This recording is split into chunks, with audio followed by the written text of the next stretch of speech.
नमस्कार, एक बार फिर से आप सभी का स्वागत है। इस वीडियो के माध्यम से मैं बहुत यूजफुल जानकारी आप लोगों के साथ शेयर करने वाली हूं, जो पति पत्नी के विवाद को लेकर है। काफी पतियों का सवाल आया था इस टॉपिक पर कि उनकी पत्नी के साथ विवाद चल रहा है। पत्नी ने गुस्से में आकर, आरोप लगाकर या परेशान करने के लिए, प्रताड़ित करने के लिए, सबक सिखाने के लिए हम पर झूठे मामले दर्ज करा दिए हैं। मैं पैसे देने को, सेटलमेंट करने को भी तैयार हूँ, लेकिन पत्नी समझौता करने को तैयार नहीं है। ना तो वो तलाक दे रही है, ना ही साथ रहना चाहती है, और ना ही वो मुझे इस तरह के विवादों से जल्दी से छुटकारा दिलाना चाहती है। इसीलिए वो मामले को पेंडिंग रख रही है और धमकियां देती रहती है, परेशान कर रही है कि तुम्हें ना तो तलाक दूंगी, ना साथ रहूंगी, मुझे पैसे भी नहीं चाहिए। मकसद सिर्फ परेशान करना है। तो ऐसे में पति लोगों के पास क्या विकल्प है? सबसे पहले तो पति लोगों को ये समझना होगा कि शुरुआती दौर में जब पत्नी इस तरह के मामले दर्ज करा देती है, झूठे आरोप लगाकर या किसी के बहकावे में आकर, गुस्से में आकर, तो उसकी सोच विचार जो है वो सातवें आसमान पे होती हैं। वो इतना नीचे की सोच नहीं पाती हैं कि अभी मैंने झूठे केस किए हैं, और इन केसों में तो शुरुआती दौर में पत्नी को ये लगता है कि मैं इन पर दबाव बनाकर अपने हिसाब से बात मनवा लूंगी इनसे, या इन पर मोटा एलिमनी का आदेश ले लूंगी, मोटा मेंटेनेंस बंधवाऊंगी, या इन लोगों को जेल भेजवाऊंगी झूठे 498 डीवी जैसे मामले में। इन सब सोच की वजह से या ऐसी गलत फहमी की वजह से उनकी सोच जो है वो सातवें आसमान पे ही रहती है। वो नीचे नहीं आना चाहती। उनको लगता है कि मैंने तो मामले दर्ज करा दिए हैं, इन सबको जेल होना है, और मैं क्यों सेटलमेंट करूं, मैं क्यों डाउन हूं, मैं क्यों नीचे आऊं, मैं क्यों समझौता करूं, और इन लोगों को पनिशमेंट दिला के ही छोड़ना है, प्रताड़ित करना है, टॉर्चर करना है। इसीलिए वो मामले को लंबा खींचने में लगी रहती है। पति लोगों को समझना यह होगा कि जब पत्नी इस तरह से बहकावे में आकर झूठे मामले दर्ज कराती है, तो वो इतना जल्दी सेटलमेंट करने को तैयार नहीं होती है। काफी समय लगता है, कम से कम 4 से 5 साल लग जाते हैं ऐसी पत्नियों की अकल ठिकाने लाने में, जिन्होंने झूठे मामले दर्ज कराकर, हवाबाजी में आकर इस तरह के मामले दर्ज करा दिए हैं। होता क्या है कि लोग मिसगाइड कर देते हैं, बढ़ा चढ़ाकर बता देते हैं कि तुमने दहेज का मुकदमा किया या डोमेस्टिक वायलेंस का किया तो ससुराल वालों को जेल होती है, इतने साल तक वो जेल में रहेंगे, जमानत नहीं मिलेगी, तुम्हें इतने लाख रुपए दिला देंगे।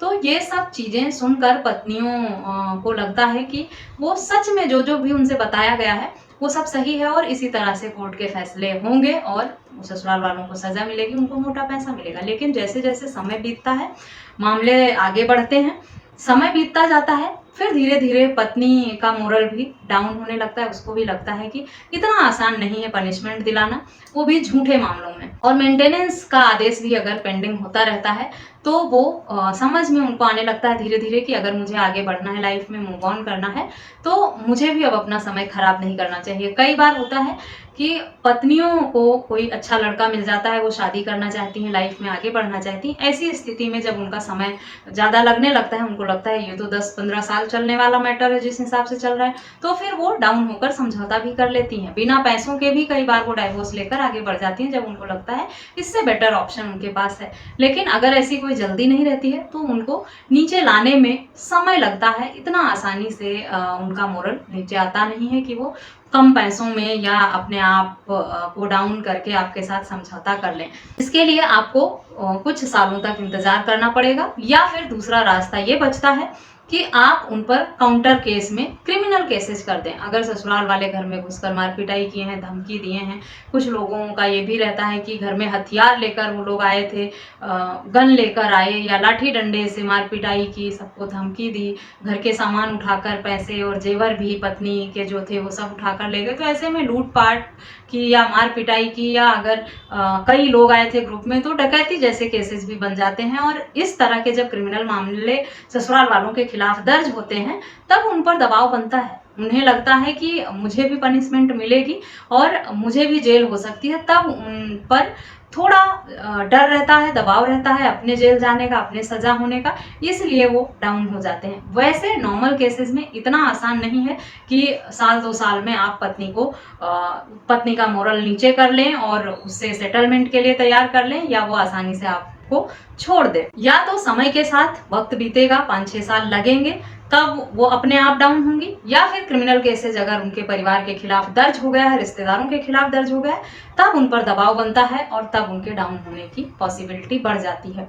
इसीलिए यही तरीका है अपनी पत्नी से सेटलमेंट करने का। इंतज़ार करिए, या अगर आपके साथ मार पिटाई, बदतमीजी, लूटपाट जैसी घटनाएं हुई हैं, धमकियां दी जा रही हैं आपको, तो आप क्रिमिनल केसेज उनके खिलाफ कर सकते हैं। ऐसे परिवार वालों के खिलाफ किन सेक्शन में मामला दर्ज होगा उस पर अलग से मैंने वीडियोस बना रखी हैं कि किन किन सेक्शन में नए कानून में ऐसे परिवार के खिलाफ मामला दर्ज किया जाता है। तो अगर आप जानना चाहते हैं डिटेल में तो उस वीडियो को देख सकते हैं। बाकी नॉर्मल केसेज में जो है वो पत्नी को डाउन करके नेचुरल तरीके से सेटलमेंट में लाने में 8 से 10 साल लगते हैं।